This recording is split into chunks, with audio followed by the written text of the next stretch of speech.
सबसे पहले बात उन चंद प्रोडक्ट और इन्वेस्टमेंट के तरीकों की जो 2010 में आपको बढ़िया रिटर्न दिला सकते हैं। पहली टिप्स जुड़ी तो है शेयर बाजार से, लेकिन यहाँ रिस्क काफी कम है। 2010 एक बड़ा ही इंटरेस्टिंग टाइप का साल बनने वाला है। पिछले 1 या 2 साल में जो भी पूरे सारे विश्व में हुआ है उसका जो इफेक्ट है वो इफेक्ट 2010 में दिखाई देगा। इफेक्ट का मतलब ये होता है कि जितना सारा पैसा अमेरिका से और अन्य देशों से सारे वर्ल्ड के मार्केट्स में जितना पैसा आया है उसकी वजह से हमने ये ग्लोबल रैली देखी है। तो ये रैली मध्यम हो जाएगी, रैली में फॉल भी आ जाएगा, करेक्शन भी होगा, तो इक्विटीज की जो हेल्थ होगी वो थोड़ी सी मध्यम रहेगी। मेरे ख्याल से अगर आप 5 या 10 साल के हिसाब से अब निवेश करना चाहते हैं तो जरूर कीजिए। एसआईपीज में कोई दिक्कत नहीं है, पर अगर आप एकजुट पैसा लगाना चाहते हैं तो बहुत संभल के लगाइए। शायद 3 या 6 महीने बाहर रहिए, बिल्कुल कुछ लगाइए ही मत, और उसके बाद आप एसटीपी के जरिए पैसा लगाएं। अगर आपको म्यूचुअल फंड्स में बहुत छोटे फंड में आप इन्वेस्ट ना करें जिसकी साइज बहुत छोटी है। तो साइज के पैरामीटर्स आपको मिल सकते हैं, जैसे डाइवर्सिफाइड इक्विटी में करें या इंडेक्स फंड में करें। अगर आपकी रिस्क कैपेसिटी कम है तो आप इंडेक्स फंड्स में करिए।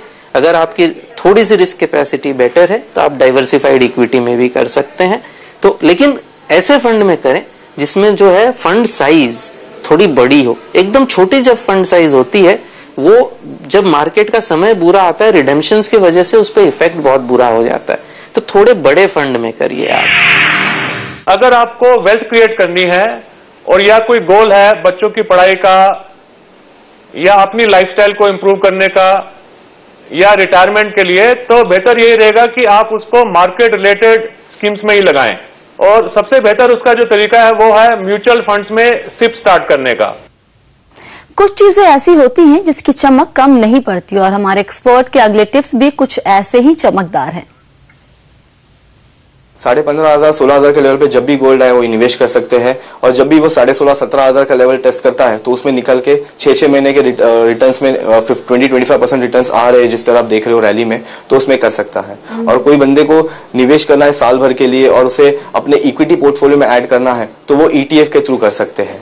और जो निवेश करना चाहते हैं फिजिकल में तो वो तो कैडबरीज या जो UBS के बिस्किट्स आते हैं वो ले सकते हैं और वो होल्ड कर सकते हैं अपने इस सिस्टम में। मेरे हिसाब से अगर आप ईयर ऑन ईयर देखो तो मेरे ख्याल से 17 से 18% रिटर्न्स आ रहे हैं, बट जिस तरह रैली अब हुई है मेरे हिसाब से अगले साल के लिए 10 से 12% की रिटर्न एक्सपेक्टेड है। गोल्ड मेरे ख्याल से 10 से 15% अगर आप गोल्ड में निवेश करना चाहते हैं तो ETF आपके लिए एक ठीक ऑप्शन रहेगा।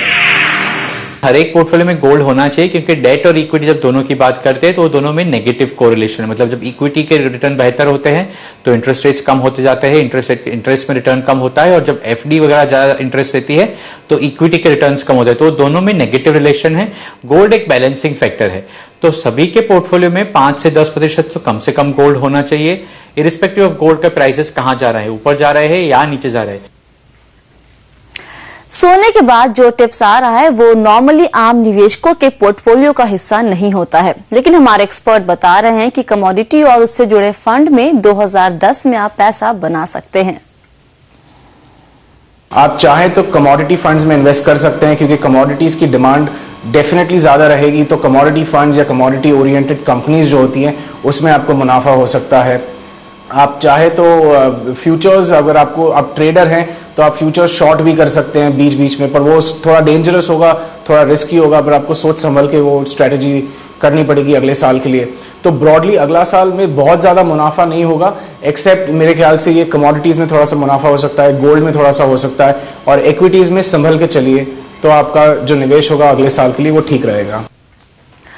वैसे इन्वेस्टमेंट में एक सलाह ये होती है कि आप पैसे को कुछ लंबे समय के लिए किसी जगह पर लगाएं, लेकिन हमारे अगले फाइनेंशियल एडवाइजर शॉर्ट टर्म के लिए इन्वेस्टमेंट टिप्स दे रहे हैं।